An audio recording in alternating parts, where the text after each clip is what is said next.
Amid many failed cease and desist letters from the Trump campaign, The Apprentice is finally being released in theaters this weekend. But was the legal battle and bad press worth the fuss?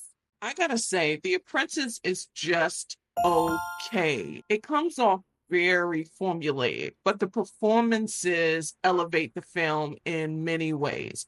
So, The Apprentice is really an origin story of Donald Trump and how he became a real estate magnate despite financially bankrupting many of the projects that he erected in the 70s and 80s. The Apprentice was directed by Ali Abbasi, and one of the producers is Adam McKay, who's also a producer of Succession.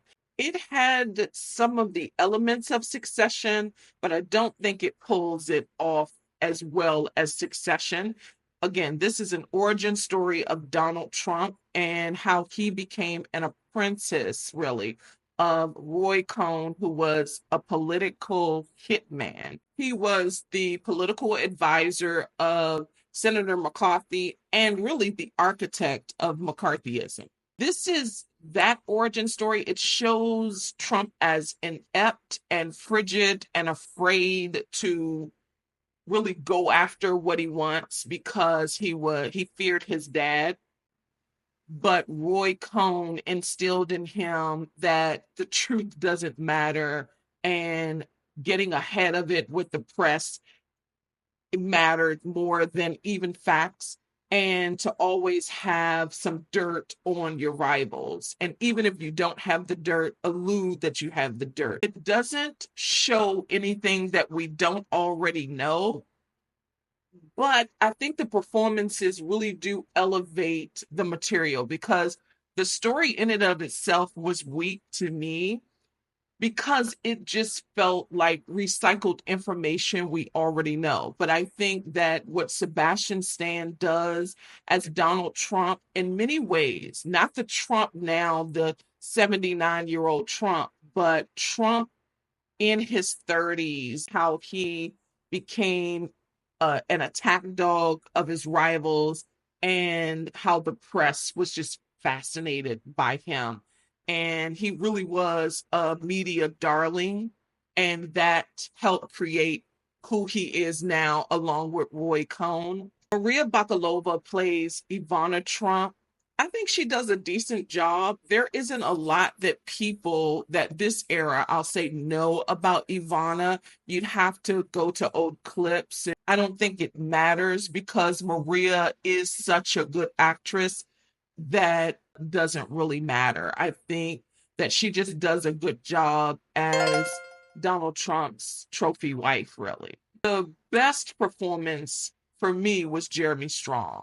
He was so good. You don't have to know much about Roy Cohn to know that he inhabited him and that he did a really, really good job. I think his performance was worthy of maybe a nomination from the Academy. I don't think he'll get it. He is definitely a long shot because I don't think people are going to be interested in seeing this film. I don't think it's going to do well. It's not very strong. The performances are okay, but I don't think that's why audiences are going to go to the theater just to see the performances. I really don't. This is something that could have easily been a streaming release and done okay because there's no new information. It wants to be satirical, but it really is not funny because we're living through what he became now. So it's not funny. I don't think that the Trump campaign has anything to worry about. So those cease and desist letters just don't matter because there's no threat to his election possibilities at all. That's not the story. This is just an origin story of someone that we like survived through really all these years. No new information. Even if you had no idea who Trump was, this wouldn't change your mind one way or another. I don't think this is going to suppress any votes, and I don't think it's going to win any votes. This is just a satire, an origin story about Trump that the world already knows.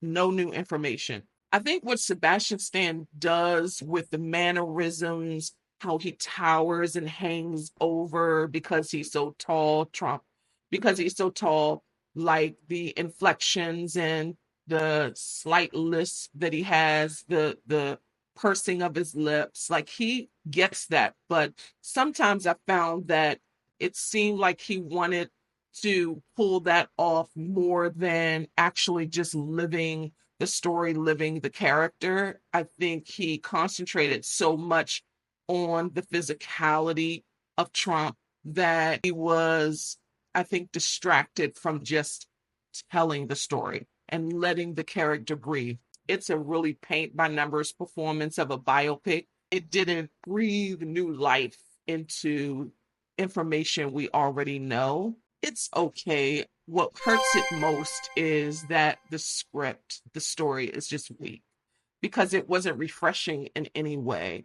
The set design was really good. It did really look like New York in the 70s. They captured that really well. And it didn't even look like archival footage. It looked like they really built that set to look like it was the 70s and 80s New York, which I think was fantastic. The hair and makeup was good. Roy Cohn eventually contracts AIDS.